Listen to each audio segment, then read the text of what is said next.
Hello বন্ধুরা, শিখা spicy কুকিংয়ে আপনাদের সকল বন্ধুদের স্বাগত জানাই। বন্ধুরা, আজকে আমি নিয়ে চলে এলাম একটি হেলদি ড্রিঙ্ক রেসিপি। তাও হবে বিটরুট দিয়ে, সাথে থাকছে আরও অন্যান্য জিনিস। তো বন্ধুরা, এই ড্রিঙ্কটি কিন্তু যাদের শরীর কমজোরি মনে হয়, দুর্বল মনে হয়, তারা কিন্তু খুব সুন্দর খেতে পারেন। আর যারা একাদশী করেন সেই উপসরেও কিন্তু এই ড্রিঙ্কটি খুব ভালো চলে। তো চলুন দেখে নেই আমি এই ড্রিঙ্কটি কী করে বানাবো। এই জুসটি সত্যি বলছি খেতেও খুব টেস্টি হয় আর খাওয়াও খুব উপকার। তো দেখুন, এখানে নিয়েছি আমি শসা, বিটরুট, এখানে কাজু, কিশমিশ, খেজুর আর আছে বাদাম। তো এগুলো দিয়ে আমি এখন বানাবো। সাথে আরও কিছু জিনিস আছে। তো এখানে একটা মিক্সার জার নিয়ে নিলাম। মিক্সার জারে আমি বিটরুটগুলো প্রথমে দিয়ে দিচ্ছি। বিটরুটগুলো দেওয়া হয়ে গেল বন্ধুরা।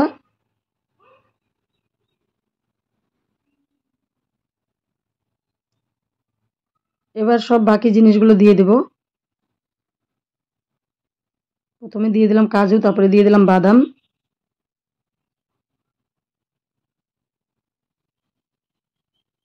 এবার দিয়ে দিলাম শসাগুলো।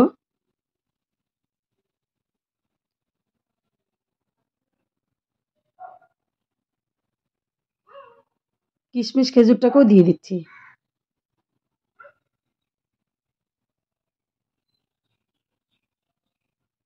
এবার পরিমাণ মতো চিনি দিয়ে দিলাম। আমি চিনিটা একটু বেশি দিয়েছি, আপনারা চাইলে চিনিটাকে নিজেরা কমিয়ে বাড়িয়ে নিতে পারেন।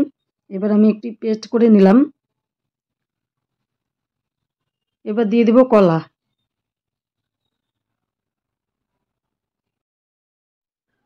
বন্ধুরা, আপনারা চাইলে বিটরুটের সাথে গাজরটাও দিতে পারেন, ওটাও খুব হেলদি। তো আমি এখানে দুধটাও দিয়ে দিলাম।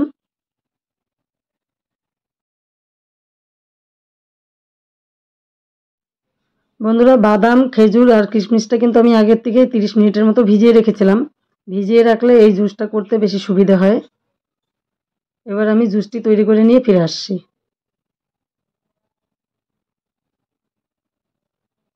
তো দেখুন বন্ধুরা, জুসটি আমাদের কিন্তু রেডি। অসাধারণ কালার এসেছে, দারুণ লাগছে কালারটা দেখুন। খেতেও কিন্তু দারুণ টেস্ট। এক গ্লাস খেলে কিন্তু 3-4 ঘন্টার জন্য আরামসে থাকা যায়, অন্য কিছু খাবার প্রয়োজনই পড়ে না। তো আমি গ্লাসে ঢেলে নিচ্ছি। এবার কিন্তু আমাদের ড্রিঙ্কটি রেডি। আপনাদের কেমন লাগলো অবশ্যই জানাবেন বন্ধুরা।